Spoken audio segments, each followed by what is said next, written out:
Como Deus podia amar quando não havia ninguém para ser amado? Evangelho de João. Comentário de Mari Persona. O amor é algo tão antigo quanto o próprio Deus. O amor é eterno. Ele sempre existiu e sempre existirá. O amor faz parte da essência de Deus. O apóstolo João afirma em sua primeira carta que Deus é amor. Mas como o amor podia existir antes de todas as coisas? Como Deus podia amar quando ainda não existia alguém para ser amado? É aí que entra a Trindade, uma palavra usada para explicar que Deus é um, porém em três pessoas: Pai, Filho e Espírito Santo. Esse um só Deus em três pessoas pode ser claramente visto desde o livro de Gênesis. Ali Deus é chamado de Elohim, palavra hebraica plural. E ao criar Adão, Deus fala no plural: façamos o homem.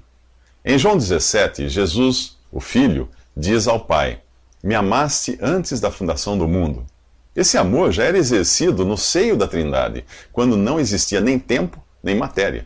Na Bíblia você encontra expressões como o Pai mesmo vos ama, Cristo amou a igreja, e o amor de Deus está derramado em nossos corações pelo Espírito Santo que nos foi dado. Além disso, por ser onisciente e onipresente no tempo e no espaço, Deus pode amar você antes de você ter existido. Deus podia já te amar. Se você perguntar quando foi que Deus começou a amar você, a resposta correta é nunca. Ele nunca começou a amar, porque ele sempre amou. Por não existir uma palavra para expressar a magnitude desse amor, João diz que Deus amou o mundo de tal maneira. O mundo são as pessoas, e a expressão de tal maneira é usada por ser impossível quantificar esse amor. Portanto, a menos que você creia em Jesus como seu Salvador, jamais irá entender o real significado de um amor que não tem começo e nem tem fim, porque é eterno. A primeira carta de João diz que nós amamos a Deus porque ele nos amou primeiro. Como você pode dizer que ama a Deus se ainda não experimentou esse amor, crendo em Jesus como seu Salvador? Ao falar desse amor, João diz que o amor é de Deus, e qualquer que ama é nascido de Deus e conhece a Deus. Isto equivale a dizer que se você ainda não nasceu de novo, não nasceu de Deus, só poderá amar com as diferentes formas de amor natural, como o amor de mãe, o amor fraterno, o amor erótico. Jamais saberá o que é amar com o amor que é derramado pelo Espírito Santo nos corações daqueles nos quais ele habita. E João vai além, ao escrever que aquele que não ama com esse amor de Deus, não conhece a Deus. Quando você nasce de novo e é salvo por Jesus, você passa a desfrutar dos benefícios desse amor, como, por exemplo, a segurança eterna. Mas digamos que mesmo depois de convertido, você ainda teme ser condenado. A Bíblia diz que no amor não há temor. Antes, o perfeito amor lança fora o temor, porque o temor tem consigo a pena, e o que teme não é perfeito em amor. Nos próximos 3 minutos, Jesus joga um balde de água fria na autoconfiança de Pedro. No final do capítulo 13 do Evangelho de João, vemos Jesus jogar um balde de água fria na autoconfiança de Pedro, que dizia ser capaz de fazer e acontecer para permanecer ao lado de Jesus. Confiar em si mesmo é dar rédea solta ao pecado, que é a independência de Deus. Ao revelar aos seus discípulos que iria partir e que eles não poderiam segui-lo naquele momento, Pedro retruca: por que não posso seguir-te agora? Por ti darei a minha vida. Ah, pobre Pedro, voluntarioso como uma mula. A resposta de Jesus revela a estupidez dessa demonstração de autoconfiança. Tu darás a vida por mim? Na verdade te digo que não cantará o galo enquanto não me tiveres negado 3 vezes. Deus nos criou para sermos dependentes dele. Adão podia ter vivido para sempre com um Deus pronto para suprir todas as suas necessidades. Mesmo assim, ele quis ser como Deus. Quis ser dono do seu próprio nariz, independente do seu Criador. O pecado de Adão, esse princípio de independência, de autoconfiança, de insubordinação, ele está arraigado na alma de todo ser humano, inclusive na minha e na sua. A sabedoria humana diz: confie em si mesmo. Mas Deus diz: maldito o homem que confia no homem e faz da carne o seu braço. Os seus amigos aconselham você: siga o seu coração. Mas Deus alerta: enganoso é o coração, mais do que todas as coisas, e perverso. Deus desdenha do desejo de independência daqueles que querem ser donos do próprio nariz. Não sejais como o cavalo, diz a palavra de Deus, nem como a mula, que não tem entendimento e cuja boca precisa de cabresto e freio. No mesmo salmo, Deus diz que deseja ensinar a você o caminho que deve trilhar e bastará um olhar dele para você entender. Enquanto isso, a religião dos homens continuará insistindo que você deve fazer mundos e fundos para Deus, quando é Ele quem deseja fazer tudo por você. Ou melhor, quem já fez o mais difícil, entregar o seu filho para morrer pelos pecados que você cometeu. O instinto de Pedro de querer fazer a sua autoconfiança parecer devoção não passa de uma tentativa de satisfazer o próprio ego, como fez o rei Saul no Antigo Testamento.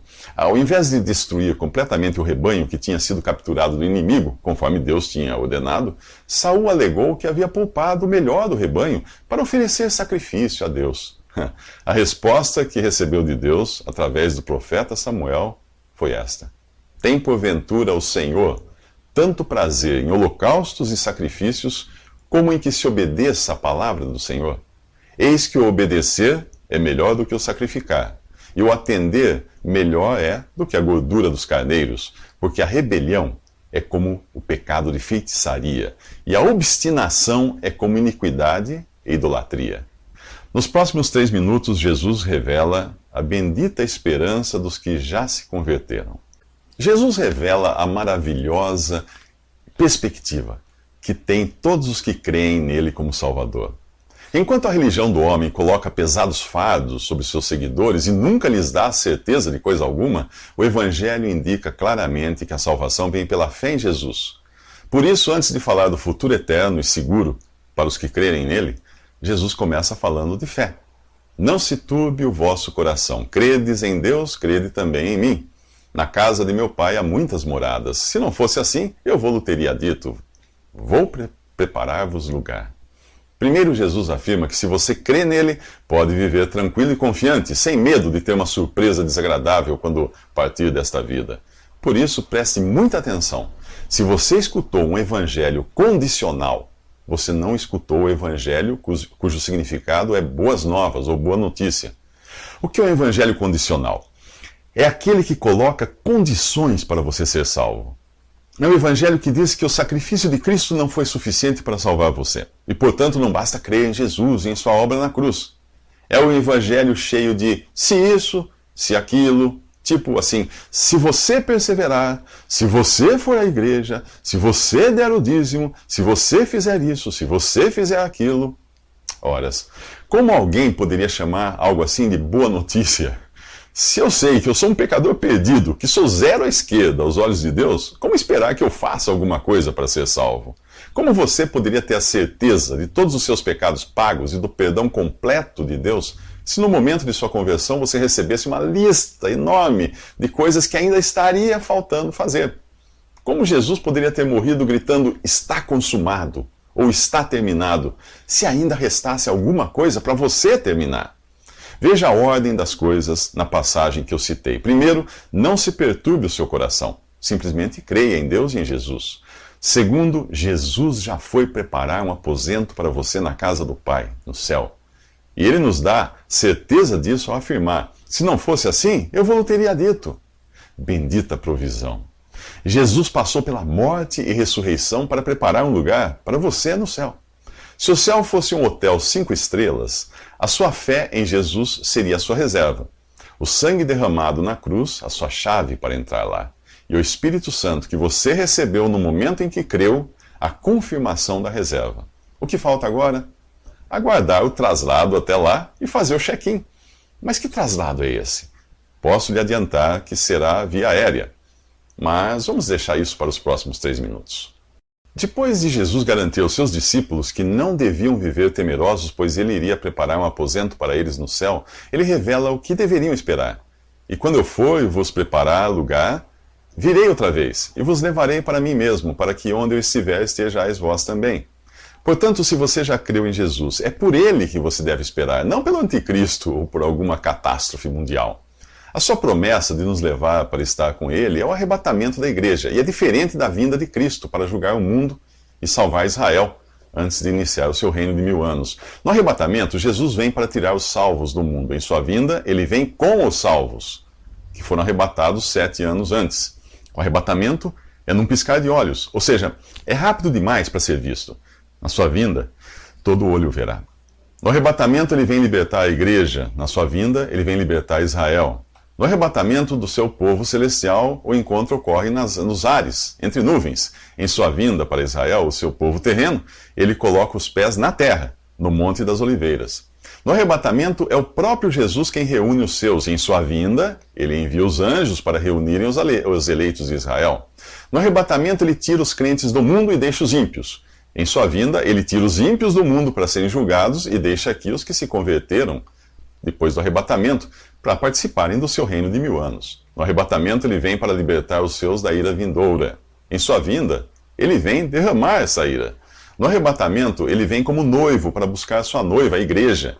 E em sua vinda, ele vem como filho do homem para julgar os que o rejeitaram. No arrebatamento, ele vem como a estrela da manhã, que desponta pouco antes de raiar o dia, quando o mundo ainda está envolto em trevas. Em sua vinda, ele vem como o sol da justiça, que é o próprio raiar do dia. No arrebatamento, ele vem de surpresa, sem aviso. Sua vinda, porém, é precedida de muitos sinais, guerras, catástrofes. Há cristãos que hoje vivem na expectativa da vinda do anticristo e da grande tribulação, quando esses eventos somente ocorrerão depois do arrebatamento e antes da vinda de Cristo para reinar. Não havia nada que precisasse acontecer para Jesus cumprir sua promessa de nos levar para si. O próprio Paulo já esperava pelo arrebatamento nos seus dias, e se incluía nele ao dizer: nós, os que ficarmos vivos, seremos arrebatados para encontrar o Senhor nos ares. E você, está esperando por Jesus ou pelos acontecimentos que antecederão a sua vinda para Israel? Seria muito estranho sermos arrebatados nesse exato momento pelo Senhor Jesus e você ser pego de surpresa por achar que o anticristo iria chegar primeiro. Nos próximos 3 minutos, Jesus revela o caminho para o céu.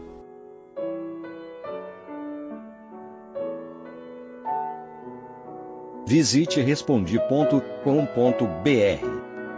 Visite também 3minutos.net.